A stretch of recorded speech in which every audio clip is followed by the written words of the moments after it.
Aravalli hills सिर्फ पहाड़ों की एक कतार नहीं है। यह उत्तर भारत की सबसे पुरानी प्राकृतिक संरचनाओं में से एक है, जो हमारी हवा, पानी और मौसम को संतुलन में रखने में बड़ी भूमिका निभाती है। यही पहाड़ थार रेगिस्तान के असर को सीमित करते हैं, बारिश के पानी को जमीन के भीतर जाने में मदद करते हैं और दिल्ली एनसीआर जैसे इलाकों को धूल और प्रदूषण से बचाते हैं। लेकिन आज असली सवाल ये है, अरावली ही क्यों? जब देश में विकास के लिए कई विकल्प मौजूद हैं, तो बार बार इसी प्राकृतिक क्षेत्र पर दबाव क्यों डाला जा रहा है? हाल के समय में सोशल मीडिया पर एक खास तरह की कहानी सामने आ रही है कि अरावली में जो हो रहा है वो एक्सप्लॉयटेशन नहीं बल्कि डेवलपमेंट है।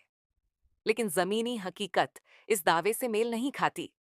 सच्चाई ये है कि अरावली क्षेत्र में लंबे समय से अवैध खनन की शिकायतें सामने आती रही हैं। कई इलाकों में पहाड़ों का स्वरूप पूरी तरह बदल चुका है। जहां कभी हरियाली और प्राकृतिक ढाल थी, वहां आज खनन के निशान और धूल दिखाई देती है।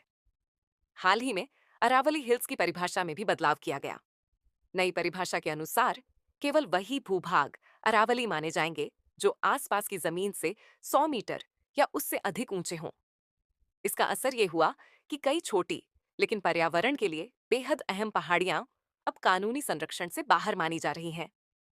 सरकार का कहना है कि यह बदलाव नियमों के तहत है और ज्यादातर क्षेत्र अभी भी सुरक्षित रहेंगे। लेकिन पर्यावरण विशेषज्ञ मानते हैं कि इस तरह के बदलाव भविष्य में निर्माण और खनन के लिए रास्ते खोल सकते हैं। तो फिर सवाल वही आता है, अगर दूसरे इलाके उपलब्ध हैं, अगर विकास के वैकल्पिक रास्ते मौजूद हैं, तो दबाव हमेशा अरावली पर ही क्यों? क्योंकि यहाँ जमीन आसानी से उपलब्ध है, क्योंकि प्राकृतिक क्षेत्रों की आवाज कम सुनी जाती है और क्योंकि इसका असर धीरे धीरे सामने आता है।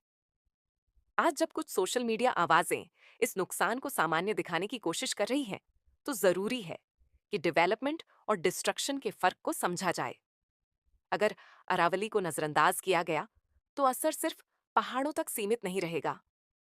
हवा, पानी, मौसम और आने वाली पीढ़ियों पर भी पड़ेगा।